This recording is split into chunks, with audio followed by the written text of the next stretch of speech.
moving on to our last news piece. We are only 18 minutes in. Holy cow. I guess it's a lot of Quest. In fact, this next one is yet another Quest piece of news. So Oculus Quest has had a big week.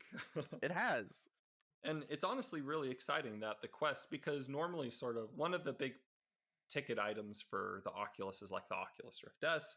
And it's really good to see that the Oculus Quest is getting so much love. And honestly, as part of its standalone, it's really exciting to see. But anyway, for the big Oculus news this week, to round it up, the Oculus Quest now has hand tracking. So Oculus just added hand tracking today, allowing players to interact with the VR world without any controllers. Specifically the games Waltz of the Wizard and The Curious Tale of the Stolen Pets, which both are getting updates pretty soon. This gets this hand tracking style of play, and developers themselves will be able to submit their games for this feature starting May 28th.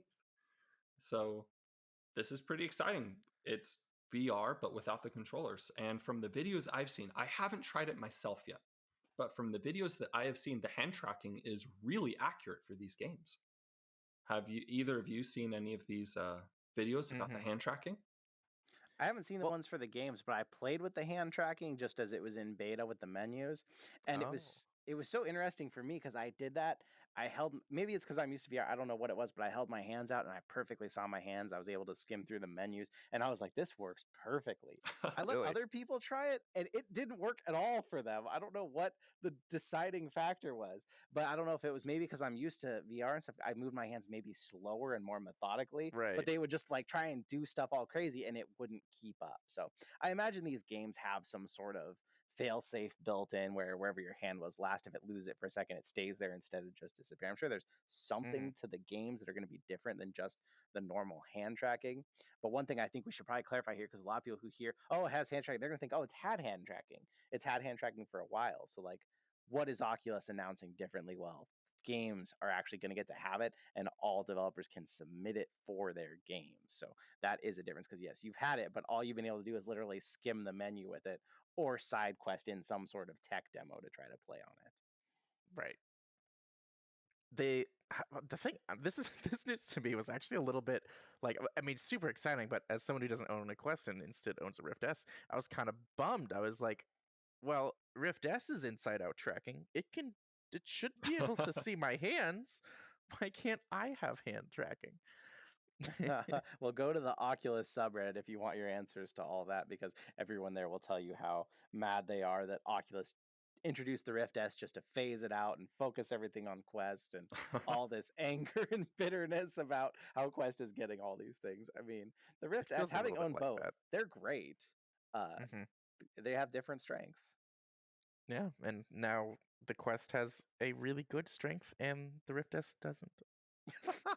You still have a great screen with no screen door effect almost. That's still huge to me. Right. I'm excited to see where this goes. The problem that I'm seeing is that the controllers allow you so much versatility in games. They allow you so much more options. I mean, I'm sitting here with my index controller right now, and my thumb alone can hit like 5 different buttons, and you can't get that just with hand tracking. And so I'm a little bit worried about the amount of functionality that you can have from just going controller free. It seems like that these games, Waltz of the Wizard and Curious Tale of the Stolen Pets, are able to do it no problem. But I feel like for a lot of games, I mean, try to play Pavlov or another really intense game without any controllers, just using your hands. I'm not sure if it's going to be possible.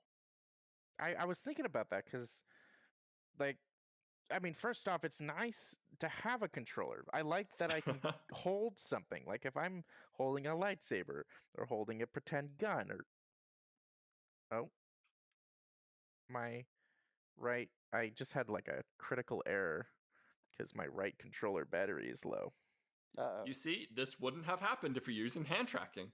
This is the perfect example of why hand tracking. Your batteries in your hands don't run out. This is also the perfect example, again, for the millionth time, of why Oculus...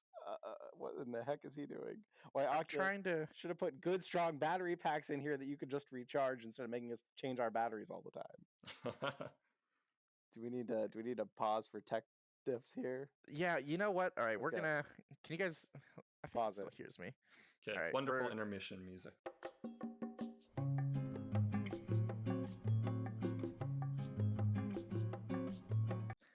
We are back from our My hands, gosh darn it.